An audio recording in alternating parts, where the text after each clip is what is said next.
राजा दशरथ के मुकुट का एक अनोखा राज शायद ही कोई जानता हो।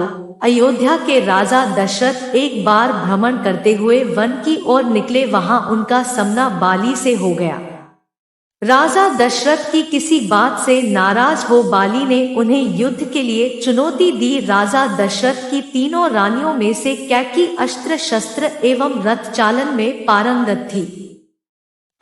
अक्सर राजा दशरथ जब कभी कहीं भ्रमण के लिए जाते तो कैकी को भी अपने साथ ले जाते थे, इसलिए कई बार वह युद्ध में राजा दशरथ के साथ होती थी।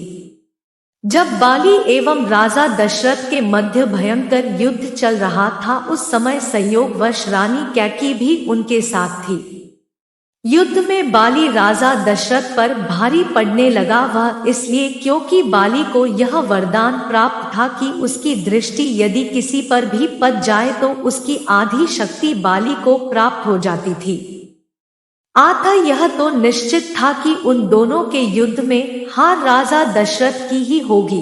राजा दशरथ के युद्ध हारने पर बाली ने उनके सामने एक शर्त रखी कि या तो वे अपनी पत्नी कैकी को वहां छोड़ जाए या रघुकुल की शान अपना मुकुट यहाँ पर छोड़ जाए।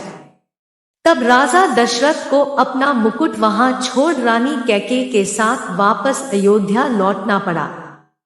रानी कैकी को यह बात बहुत दुखी लगी। आखिर एक स्त्री अपने पति के अपमान को अपने सामने कैसे सह सकती थी। यह बात उन्हें हर पल कांटे की तरह चुभने लगी कि उनके कारण राजा दशरथ को अपना मुकुट छोड़ना पड़ा। वह राज मुकुट की वापसी की चिंता में रहती थी।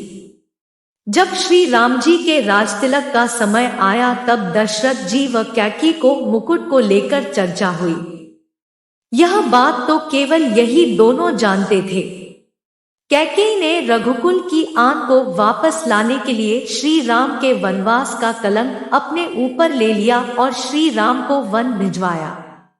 उन्होंने श्री राम से कहा भी था कि बाली से मुकुट वापस लेकर आना है। श्री राम जी ने जब बाली को मारकर गिरा दिया, उसके बाद उनका बाली के साथ संवाद होने लगा। प्रभु ने अपना परिचय देकर बाली से अपने कुल के शान मुकुट के बारे में पूछा था। तब बाली ने बताया, रावण को मैंने बंदी बनाया था। जब वह भागा तो साथ में छल से वह मुकुट भी लेकर भाग गया। प्रभु मेरे पुत्र को सेवा में ले ले, वह अपने प्राणों की बाजी लगाकर आपका मुकुट लेकर आएगा।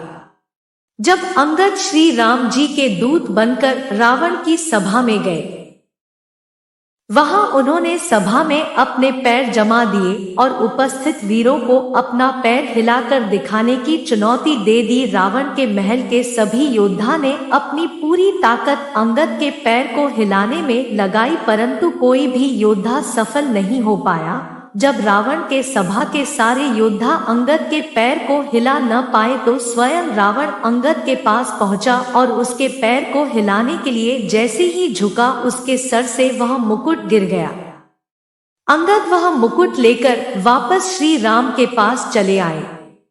यह महिमा थी रघुकुल के राज मुकुट की। राजा दशरथ के पास गई तो उन्हें पीड़ा झेलनी पड़ी। बाली से जब रावण वह मुकुट लेकर गया तो बाली को अपने प्राणों को आहूत देनी पड़ी।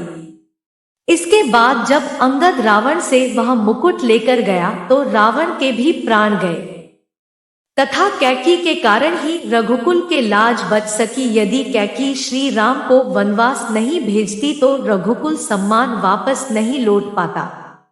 कैकी ने कुल के सम्मान के लिए सभी कलंक एवं अपयश अपने ऊपर ले लिए।